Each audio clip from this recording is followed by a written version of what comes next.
Hello guys, welcome to another session. In this session we are looking into conditional rendering. So this topic is mainly related to rendering the JSX as per the condition. So let's start our discussion. Within React we can achieve the conditional rendering with the four ways. So the first way is the if-else condition. The second way is the element variables. Third way is the ternary conditional operators. Fourth and the mostly used conditional rendering is the short circuit operator. So in this session we are going to cover all these four ways of conditional rendering one by one with an example. So first we will look into if-else conditional rendering, but prior to understanding this, let's create the base for this session, and the example which I am going to cover over here is the same example which I have used earlier. So far in our learning process we have used this example where we have created variety of different components to understand the various topics. So on the same aspect, I am going to use the same example, and over here I am going to introduce a login component, and that component is a class component where we will have a state object and which contains the properties logged in flag, that is a boolean property which contains true or false. So prior to loading all these components, the login component will check that flag. If the flag is true, then it will load all these components, else it will load the header component with welcome guest message. It will ask visitor to register to the page. One thing I wanted to let you know about this example is that I am going to keep it very much simple so that we can understand the concept instead of full-blown feature development. My main focus with this course is I will explain the concept of React, so that the reason I am keeping all these examples very crisp without any CSS included over here, so that you can understand the core concept of React and you can apply the same logic whenever you are going to work with the project of React, and you will not face any difficulty while writing the code for React project. So enough of talk, now let's do our hands dirty. So the first step what I am going to do, I am going to introduce a login component, and I will move that login component within our root component, that is app component, and that login component contains if-else conditional rendering, and as per logged in flag property of a state object, the rendering should happen. So let's jump into the Visual Studio Code. So over here what I am going to do, I am going to introduce a component called login. So over here select the component folder and then click on this icon, and over here we need to specify login, and within that we need to create a file called login.js, and this will contain our logic. So we are going to create the class component, so we need to write RCE. So this will generate the code for class component. So let's enter, and over here it has generated the class component.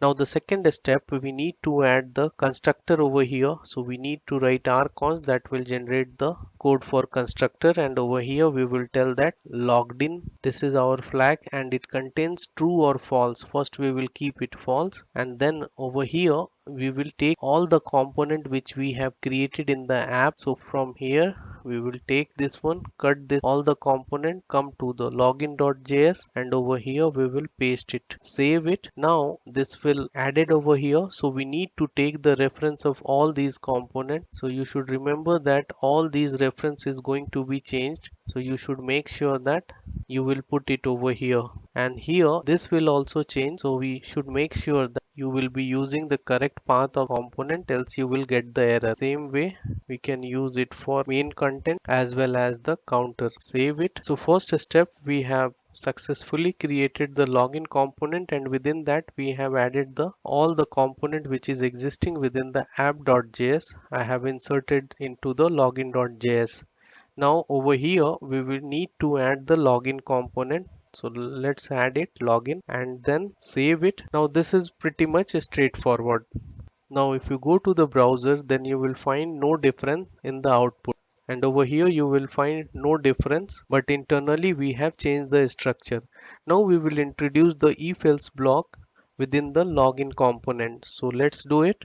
So go to the login.js, and over here within the render method we are going to introduce if-else block. So within that we are going to take this code, and here we need to write the condition this dot state dot logged in. So this will check that whether it is true or whether it is false. Then only it will display the JSX content. Paste it, save it. Now we need to write the else condition. Now over here we need to write else, and within that we need to write the body of the else, and else will contain a div. So div over here, better take this copy of this and paste it over here.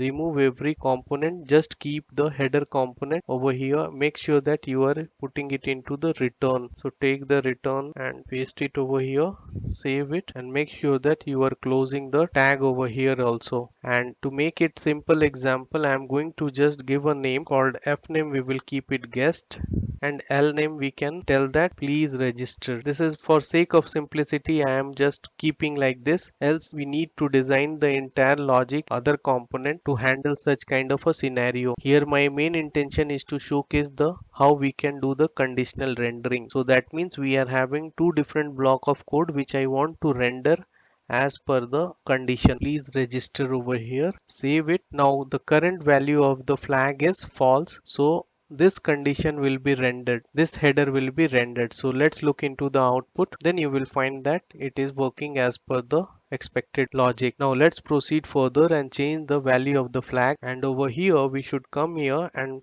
tell that true, save it. Now let's look into the output. Then you will find that it is rendering all the components whichever is being defined within the if block when it is true. So let's proceed further.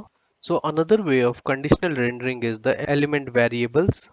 So let's look into that.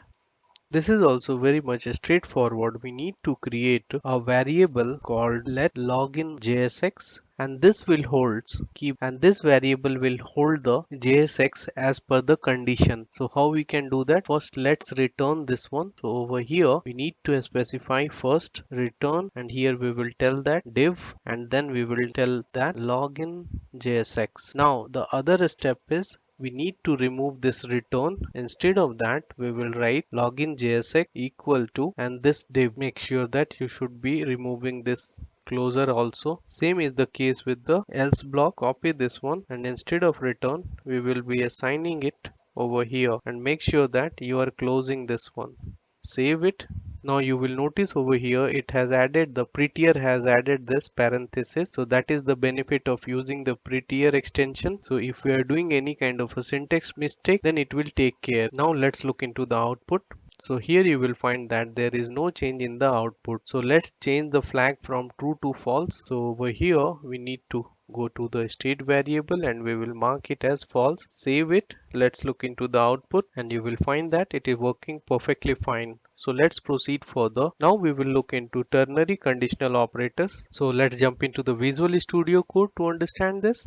So this is going to be pretty much straightforward. What we need to do, we need to first remove this if statement from here. So this block I am going to remove it, and over here I need to mention the question mark. This is our ternary operator, and make sure that we will be removing the login JSX variable also, we don't require now. And over here the semicolon I am also going to remove, and this brace is also not needed. Else block also go away. Login.jsx will also go away, and over here we need to put the colon, that is going to be else part, and over here we need to make sure that we will be removing it. This you can remove it from here. Take this return and remove this braces, it is extra braces, and over here we need to specify the return, and all this will come within the return statement. So you should make sure that you will be closing within that.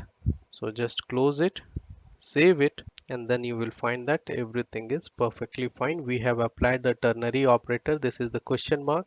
Whenever if it is true, then it will execute this part, and if it is false, then it will execute this part. So this time the flag is false, so it is going to execute this part, and it is displaying as expected. Now let's change the flag now.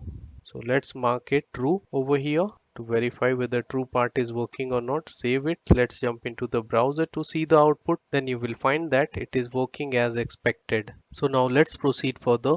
Now the final approach we are going to look into is the short circuit operator. So let's look into that.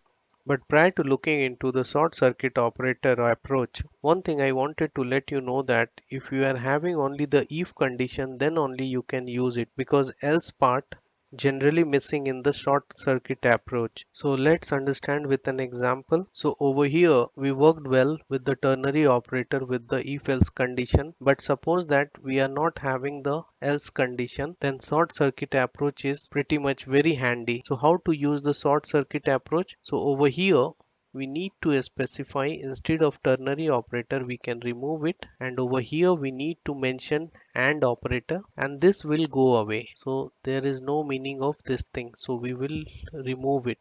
So what will happen, if this value is being true, then only the second condition gets executed. If it is false, then the second condition will not execute it. So save it. Let's look into the output and you will find that it is working perfectly fine. So now let's change the flag, and if we are changing the flag from true to false, then the expected behavior is it should show the blank page, as we are not handling the else condition with the help of short circuit operator.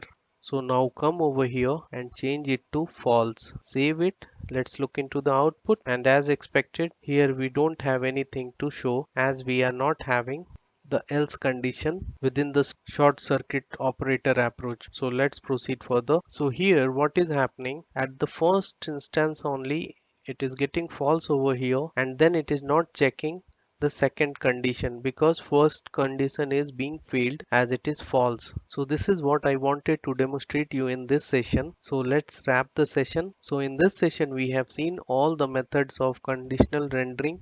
We have started with if else conditional rendering, then we have seen how we can assign the JSX into a variable and that variable is being returned. We have also looked into the ternary conditional operators, which comes very handy for handling the if else logic of JSX with the help of ternary operators. And at last we have seen the short circuit operator approach, that is very handy if we are having a single conditional rendering of JSX.